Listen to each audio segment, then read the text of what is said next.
Hi everybody, welcome back to my channel, Made with Love. My name is Heather and today I'm going to make a cake using a cake mix I found at Dollarama. I found they had the chocolate ones. It was a chocolate and salted caramel cake kit, and they also had the lemon drizzle cake kit. Now this one, they had lots of lemon. I only found the one chocolate, and I was at a couple other Dollaramas and I didn't find them in any other location. So this one was priced on their shelf. It said $1.75, but she rang them both through with the lemon cake mix and they went through to $1.50.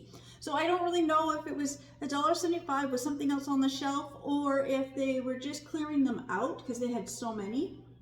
Maybe the chocolate one cost more, I don't know. Anyway, so I got them for about $1.50 a box. Like I said, I went to a couple other Dollaramas and I only found them at the one location. So I'm gonna make the chocolate and salted caramel, and I was reading the instructions and it says, of course it's this kit includes a chocolate cake mix, a salted caramel icing mix, and a disposable baking tray.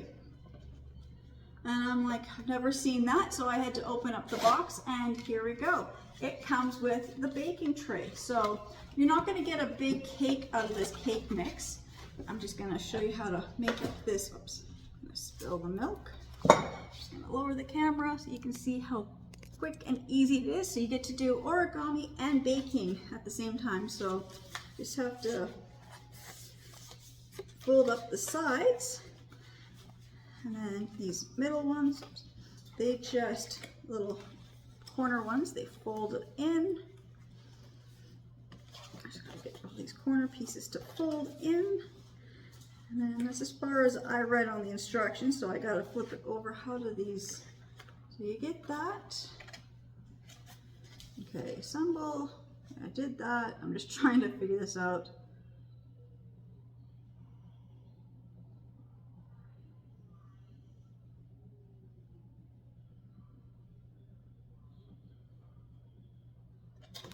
Okay, that should be, I'm thinking it.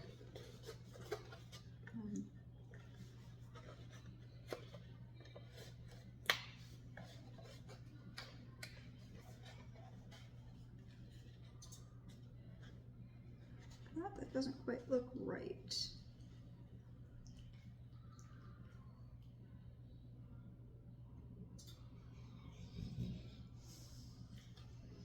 Unfold the tray with the printed side down. Fold the four centers of the tray upwards and loosen them. To form the corners, fold up the two connecting sides, making sure that the corner flaps are on the outside of the tray. Bend the corner flaps toward the tray's longer side and secure in place by pushing through the slots. Okay, well, there's the slots. Okay. Got to be on the outside. I think that was what I'm doing, is I was folding it, but they folded inwards instead of outwards, and then suddenly I couldn't get it to, and I couldn't figure out where it's supposed to go into. And then there's these little slots, and they just fold into the slots. And see, now it works, now that I've got them going the right direction. I did partially read the instructions, but that was a while ago. Okay, I've got them like this. Now we've got the tray made. Anything else? Oops. Okay, bend the outwards along the platform. Fully assembled. Okay, I missed something. And then you fold. Bend the top outward along the perforated lines to form the lip of the tray. So you fold this outwards. Okay, there we go. And that's going to help hold there together. There we go. Now we've got the tray, so it's not going to be a big cake, obviously, because your tray is only, you know, this big. I don't know, it's like, the tray is only that deep, so it's not going to make a very big cake, but for, you know, under $2 at the dollar store, easy cleanup. It's just a simple cake. I've got my oven already preheated to, I think, 350. So I've already, my oven's already ready. And then this is the cake mix. And the icing mix. Just double checking that all of the stuff is here. gotta grab my scissors so I can just cut this. I am going to spill the milk before I even get a chance to pour it into here.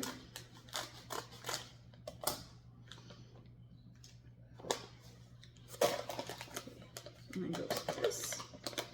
And then to this, I need to add 3 eggs, 3 tablespoons of milk, and 100 grams of softened butter. I had to look that one up. 100 grams is 2/3 of a cup. So I've got my 2/3 of a cup of butter here. I kind of went to soften it and I was just kind of left in the microwave just a few seconds too long, so it kind of partially melted. But I think that's better than being, you know, like almost frozen straight from the fridge. And then I'm gonna pour the milk in now just before I spill it. So I got 3 tablespoons of milk. It's just less than a 1/4 cup. So I just wanted to pour my eggs in, or I want to pour the milk in something because it was just a brand new jug of milk and I only needed 3 tablespoons of the milk, and then I just need 3 eggs.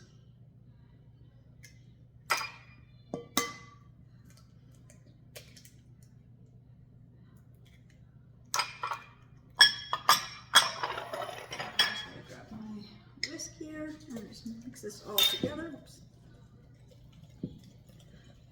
I like cake mixes. They are really quick and easy. I do like to make cakes from scratch where I measure out all the ingredients, but every once in a while to make just a quick, easy cake mix is fun too. And you can always do extra add-ins. I'm not for this one only because I've never made this cake mix before. And it comes with its own icing, so I mean, sometimes I would add, you know, candies or sprinkles or something into these store-bought cakes to make it look, these store-bought cake mixes, so it looks like you really made the cake. I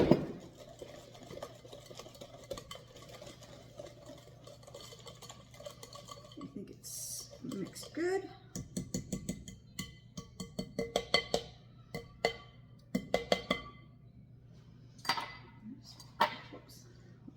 Here and pour it into the pan, and so half an hour at 350 degrees. And I see the cake has got little bits of chocolate in it. This is gonna be good. My kids are, all 4 of my kids will be home tonight. We are going to be carving pumpkins, and then also my birthday was 2 weeks ago, and so exactly 2 weeks ago, because it was Tuesday, the 11th, and so today is Tuesday, the 20-something, I didn't even get 23rd. Okay.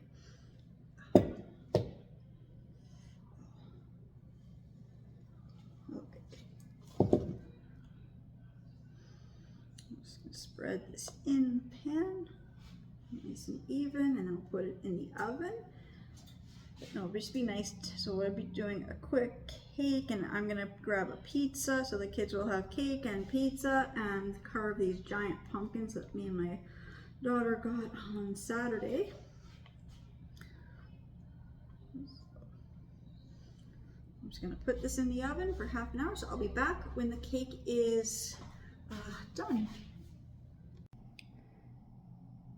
Right, so the cake is cooked. I've taken it out. I'm just gonna now place it in the freezer so it will cool down faster.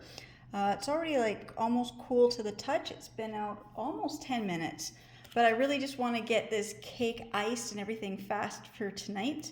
So I'm just gonna put it in the freezer for about 20 minutes, and then I will come back and start making the icing. Okay, so my cake is cooled down and ready to get iced. Now I'm going to make the icing. Open this up. I don't know, these might have an easy tear thing, but I find it just easier to use scissors and just slice them open. So for the salted caramel icing, you need the icing mix, a 1/4 cup of butter softened, which I put in my microwave just a few seconds too long and actually melted it. And then I also need 30 mils of milk. I'm just gonna add these together and I just whisk it.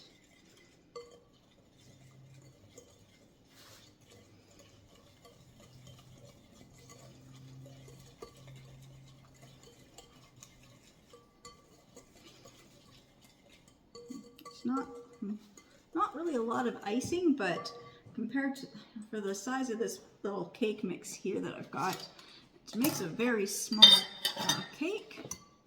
I'm just gonna move the cake here in front of me just so I can ice it a little bit easier.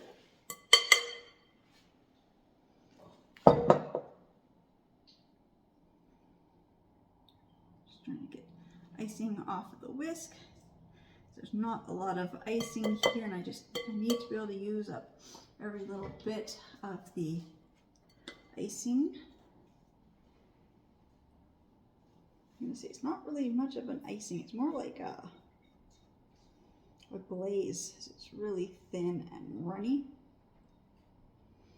Could be because the butter was melted. But here we go. Pour it on here.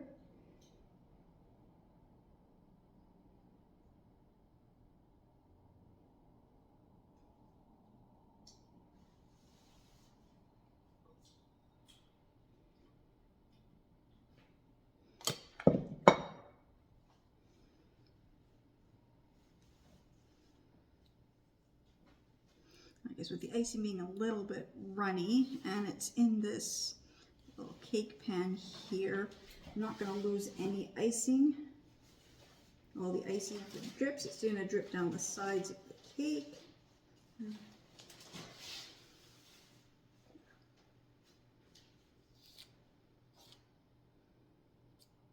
I do want to add something to the top of this just so it looks a little bit more special.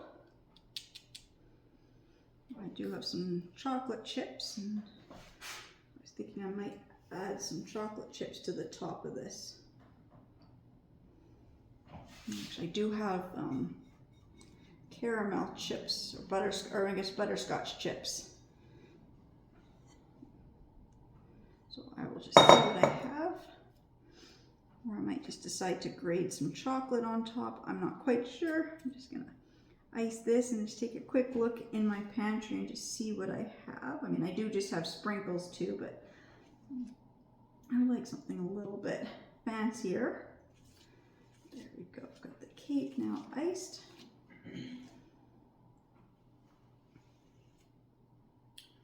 I'll just be back when I decide what to sprinkle on top of here. Right, so I went through the stuff in my pantry, so I've decided to do some dark chocolate chips and the butterscotch chips. Just trying not to cut the recipe, because I always cut the recipes out unless I already have them, but I don't know. I don't think I have these ones off, these type of chocolate chips yet. I'm gonna do like a handful of, didn't really spread. I kind of got them just kind of all just clumped together. Didn't really spread them out as evenly as I wanted to. And then I'll do like a handful of the chocolate ones.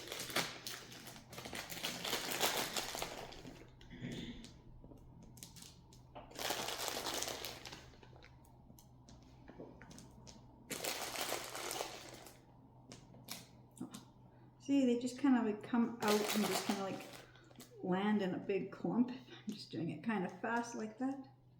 Get those out, get some chocolate ones in there. I guess I should just do one at a time and not do like try to do a handful at a time. Just a couple more chocolate ones. Just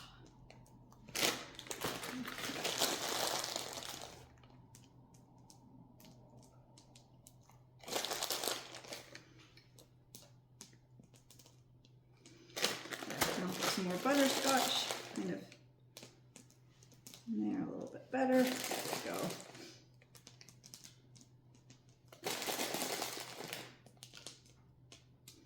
I will say the cake smells so good, and so do the chocolate chips. And butterscotch chips as well. So I guess I'm using about half a bag of chocolate chips and half a bag of the butterscotch chips. Put a few more chocolate in on top. Just kind of press them into the icing so they just kind of stay there. A couple more here. Oops.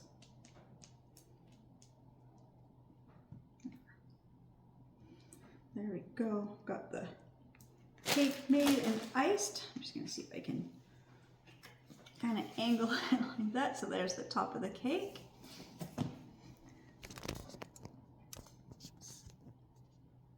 Okay, I'm going to finish making my cake. So I guess I'll end the video here. Again, I just want to say thank you so much to everybody who subscribes to my channels and watches my videos. And I'll see you all in the next one. Bye.